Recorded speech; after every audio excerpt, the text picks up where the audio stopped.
MLS Offers allows you to consolidate any offers you may be receiving on a listing during an offer period. In order to activate the link to MLS Offers from Matrix, you need to make sure when adding or editing the property that you go to the section titled Financial/Office Information.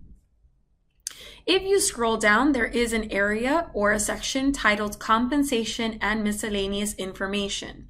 MLS Offers is located here in the bottom left portion of that box. Simply choose to disable or enable it. If you would like to use it, please be sure to enable it. And remember, you do need to activate your listing in MLS Offers. Clicking on the gray circle with the question mark will remind you that if you enable this feature, you need to log into MLS Offers directly and still import your listing into MLS Offers in order for the link to be fully activated. If you have any questions regarding MLS Offers, please feel free to contact us. Thank you for being a Miami member.